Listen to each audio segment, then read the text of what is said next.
kita sebagai umat manusia, sebagaimana yang disabdakan oleh baginda Nabi besar Muhammad sallallahu alaihi wasallam dalam salah satu hadis yang sahih, beliau pernah bersabda, inna likulli amalin syirratan wa likulli syirratin fatratan,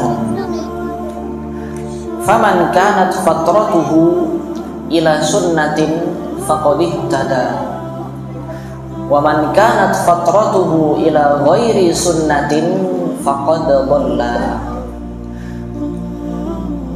Maknanya, sesungguhnya segala amal perbuatan itu ada masa-masa semangatnya, ada masa-masa syirrohnya. Syirroh itu semangat-semangatnya. Kemudian di setiap fase semangat-semangatnya itu nanti manusia akan bertemu dengan fase jenuh. Wa inna likulli syirratin fatratan. Di setiap fase-fase rajinnya itu, fase-fase semangatnya itu, pada puncaknya nanti manusia akan bertemu dengan masa jenuh, keuyuhan tadi jadi orang Banjar. Nah, tapi kemudian Rasulullah Shallallahu Alaihi Wasallam memberikan kita solusi saat kita berada dalam fase jenuh. Fase jenuh ini bisa kita perhatikan, bisa kita lihat di hari-hari terakhir bulan Ramadan.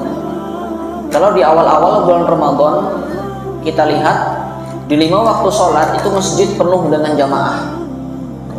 Bahkan saya pernah menemukan satu masjid yang sholat subuhnya ramenya sama kayak sholat Jumat. Bayangin Pak, sholat subuh ramenya kayak sholat Jumat. Itu hari pertama, hari kedua, hari ketiga, sampai 10 hari pertama. Nanti kita lihat di 10 hari terakhir itu masjid sudah mulai sepi. Sholat 5 waktunya mulai sepi, apalagi sholat tarawehnya itu sudah mulai sepi. Nah, di 10 hari terakhir bulan Ramadan itu rata-rata umat muslim sudah menemukan atau berada di fase-fase jenuhnya. Capek beribadah terus setiap hari, capek. Tiap hari harus puasa, tiap hari melakukan sholat malam, sholat taraweh, capek. Ini kira-kira gambaran fase jenuh itu seperti ini.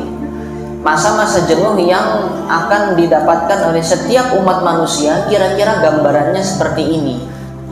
Nah, tapi Rasulullah Shallallahu Alaihi Wasallam menawarkan kepada kita satu solusi agar masa jenuh kita ini atau fase jenuh kita ini tidak menjadikan kita seorang yang berhenti ibadahnya.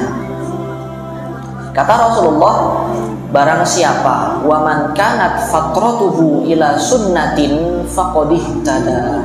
Barang siapa yang masa jenuhnya itu atau fase jenuhnya itu diarahkan kepada perkara-perkara sunnah. Maksudnya perkara-perkara sunnah ini perbuatan-perbuatan yang masih dalam koridor ibadah. Faqad ihtada, maka dia telah mendapatkan petunjuk. Tapi sebaliknya, wa man kanat fatratuhu ila ghairi sunnatin faqad dhalla. Barang siapa yang fase jenuhnya ini diarahkan kepada yang selain ibadah, yang selain sunnah, maka dia telah tersesat, maka dia telah binasa. Di dalam satu riwayat yang lain disebutkan faqad halaka, maka dia telah binasa.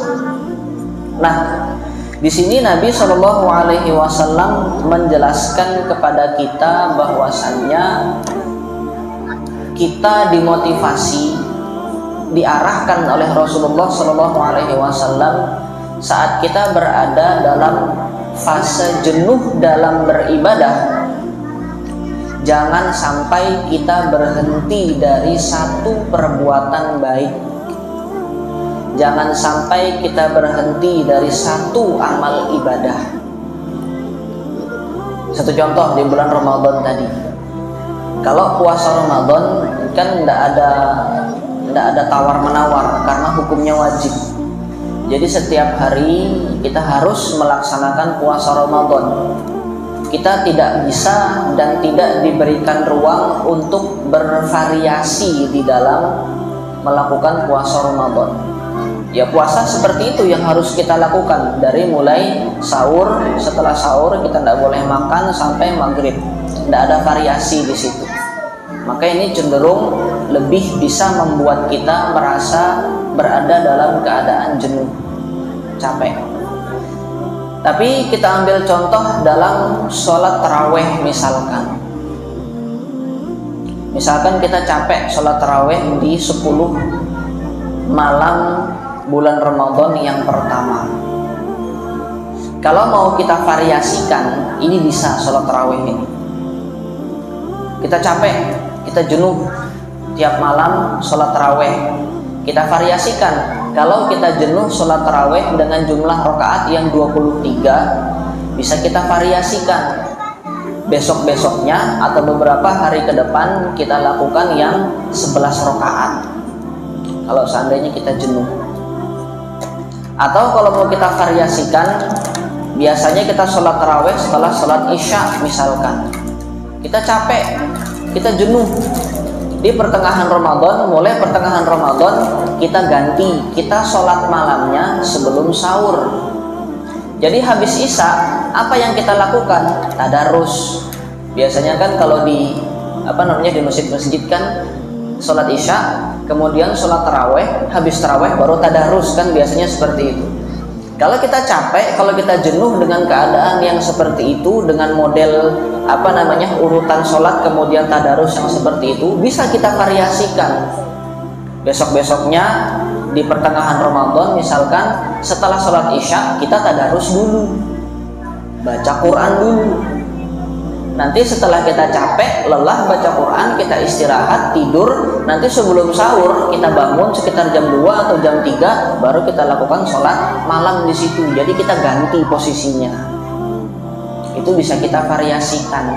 Intinya jangan sampai kita berhenti dari perbuatan baik. Jangan sampai kita berhenti dari satu perbuatan ibadah. Karena musuh kita banyak. Musuh kita setan. Setan ketika di bulan Ramadan dibelenggu, diikat. Selesai bulan Ramadan, bebas lagi mereka. Sudahnya setan bebas, kita berada dalam fase jenuh. Nah, jadi sudah tuh. Kitanya sendiri sudah jenuh, capek beribadah, uyuh beribadah, setan sudah bebas. Nah, jadi sudah itu. Ini yang kita waspadai saat kita